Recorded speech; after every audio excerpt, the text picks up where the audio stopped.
ગોધરામાં railway track પર electric pole આડો મૂકીને પશ્ચિમ એક્સપ્રેસ ઉથલાવવાના ષડયંત્રનો પર્દાફાશ કરવામાં આવ્યો। ગોધરા એડવાન્સ સિગ્નલ પાસે ડાઉન ટ્રેક પર પોલ મૂક્યો હોવાનું બહાર આવ્યું। 4 ફૂટનો પોલ એન્જિનના ભાગે ફસાયો હોવાની ટ્રેન રોકી દેવામાં આવી હતી।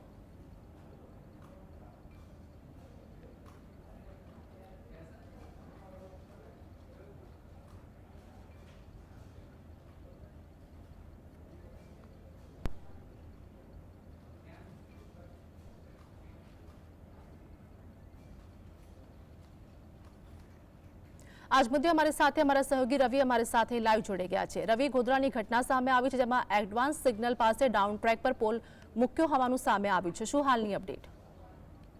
जी ચોક્કસથી જણાવ્યું ગત તારીખ 7 જાન્યુઆરીના રોજ આ જે તત્વો છે તેઓ દ્વારા આ પ્રકારનો જે પ્રયાસ છે તે કરવામાં આવ્યો છે। પશ્ચિમ જે રેલવે ટ્રેન છે તે ગોધરા યાર્ડમાંથી પસાર થઈ હતી તે દરમિયાન સિગ્નલ જે છે ત્યાં આગળ જે 4 ફૂટનો જે પોલ છે તે મૂકવામાં આવ્યો હતો અને ટ્રેનને ઉથલાવવાનો પ્રયાસ કરવામાં આવ્યો હોવાનું બહાર આવ્યું છે।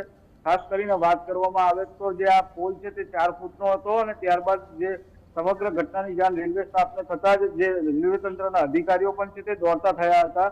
10 દિવસ બાદ આ જે ઘટના છે તે ક્યાંક બહાર આવી છે અને જે રીતે આ રેલવે તંત્ર દ્વારા પણ આ ઘટનાને દબાવવાનો પ્રયાસ કરાયો હોવાનું જાણવા મળી રહ્યું છે। આ ઘટનાને લઈને ગોધરા રેલવે પોલીસ દ્વારા જાણવાજોગ ફરિયાદ દાખલ કરવામાં આવી છે, પરંતુ હજુ સુધી કોઈ કોના દ્વારા આ જે પ્રયાસ છે તે કરવામાં આવ્યો છે તે હજુ બહાર આવ્યું નથી। કોઈની ધરપકડ પણ કરવામાં નથી આવી, એટલે તપાસના નામે માત્ર કાગળ પર ઘોડા દોડાવવામાં આવી રહ્યા હોવાનું જાણવા મળી રહ્યું છે। જી રવિ, 10 દિવસ બાદ રેલવે પ્રશાસનને આ ઘટનાની જાણ થાય છે એટલે કે તંત્ર સામે સીધો સવાલ થાય છે કે કેમ કે કોઈ મોટી દુર્ઘટના પણ સર્જાઈ શકતી હતી।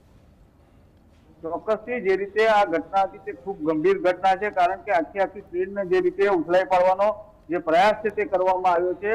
રેલવે પોલીસના માન્ય અનુસાર જે ભંગાર ચોરો છે તેઓ દ્વારા આ પ્રયાસ કરવામાં આવ્યો હોવાનું અનુમાન જે છે તે રેલવે પોલીસ દ્વારા લગાવવામાં આવી રહ્યું છે, પરંતુ આ ઘટના જોતા એટલી ગંભીર છે કે જો આ ઘટના સર્જાઈ હોત તો શું થાત, કારણ કે જે ટ્રેન છે તે મુસાફરોથી ભરેલી હતી અને આ ઘટના જે સામે આવી છે જેને લઈને હવે જે રેલવે જે અધિકારીઓ છે તે આ મામલે ગંભીર બન્યા છે ને આ મામલે યોગ્ય તપાસ કરી રહ્યા છે।